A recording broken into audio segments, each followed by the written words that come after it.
So today we're going to connect to really different moments in time.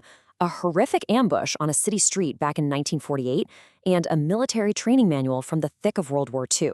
You see, it's a story about how this elite mindset, forged in one massive conflict, got put to the ultimate test in the chaos of another. And our story kicks off on a very tense morning in Jerusalem. Okay, so you have to picture the scene. The city is an absolute tinderbox. The UN has just passed its partition plan, which is supposed to divide up the territory, but really, it's just caused tensions between Jewish and Arab forces to boil over. And right in the middle of this, access to the Hadassah hospital up on Mount Scopus is basically choked off.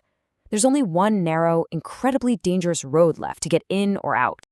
Early that morning, a convoy heads out. And let's be clear, this is mostly a civilian group. A couple of ambulances, 2 buses, a few escort cars. Their mission is simple, right? Get supplies and people to the hospital, which is under siege. But at 9:45 a.m., it all goes wrong. A mine goes off, crippling the front vehicle. And just like that, the entire convoy is a sitting duck. Immediately, machine gun fire erupts from all sides. And for hours, the attack is just relentless. 79. That's the number of people killed. And these weren't soldiers on some distant battlefield. They were doctors, nurses, scientists, students. Even the director of the hospital was among them. The attack was a strategic disaster, and more importantly, a terrible human tragedy. And right in the middle of this unfolding massacre, a small British unit shows up, led by a guy named Major Jack Churchill. Now, he's facing hundreds of attackers, and he's got just 12 men with him. So what do? The only thing they can. They lay down cover fire, a desperate, almost hopeless attempt to help in an impossible situation. So that just makes you wonder, right? What kind of person, what kind of training creates a soldier who, when he's massively outnumbered, takes that kind of decisive action in the middle of total chaos? To answer that, we've actually got to rewind the clock 6 years to the very doctrine that shaped men like Major Churchill. And the answer, it turns out, is in this, a 1942 U.S. War Department Bulletin. It was an analysis of one of the most elite fighting forces of the era, the British Commandos. To really get what happened on that road in Jerusalem, we first have to understand the Commando Spirit that drove these guys. This one line from the manual, man, it just gets right to the absolute heart of the whole Commando philosophy. It was never about just blindly following orders from on high.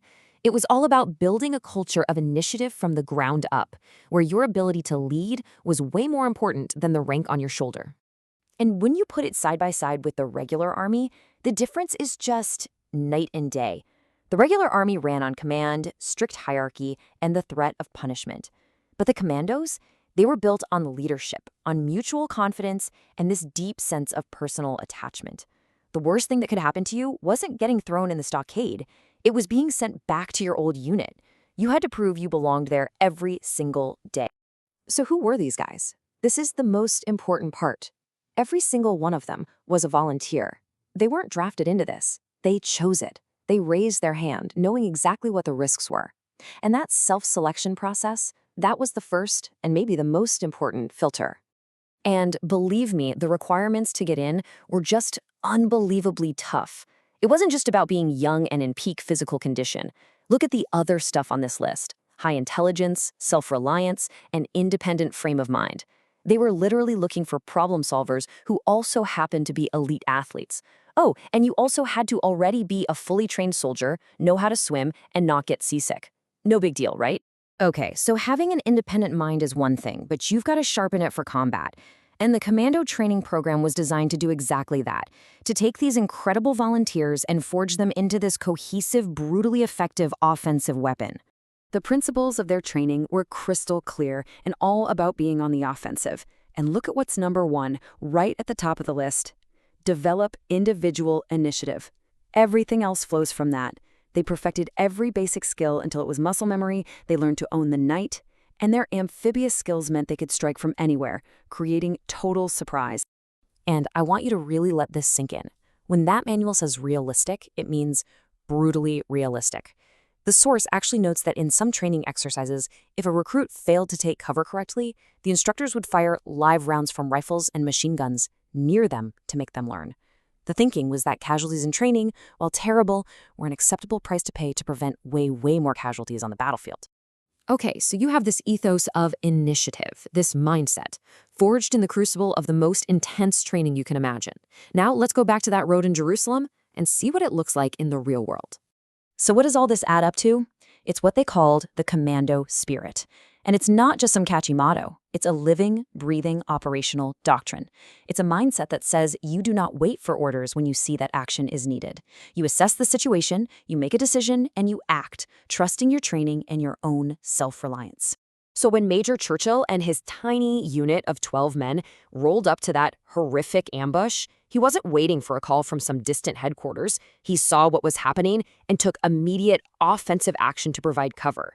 That wasn't being reckless. It was the direct result of his training. Facing hundreds of attackers, he was the living embodiment of that core commando principle, taking initiative. But even with incredible acts of individual bravery, the massacre had absolutely devastating consequences. So what ended up happening to the very hospital that convoy was trying so desperately to save? Well, the attack achieved its brutal goal. The road was cut off for good. And in a really grim twist of fate, the very same Major Churchill who fought to save the convoy was, just a few weeks later, overseeing the evacuation of 700 people from that same hospital, now totally isolated.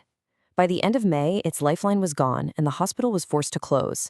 Eventually, Mount Scopus itself became a demilitarized zone under UN control, a silent monument to the conflict. And all of this leaves us with a final and pretty difficult question. The Commando Spirit was designed for wartime raids, for hitting military targets. But what happens when you take that mindset and drop it into a conflict that's defined by ambushes on civilian convoys? It just shows the profound challenge any soldier faces when the clear lines of a battlefield completely dissolve into the gray, chaotic mess of a city's street.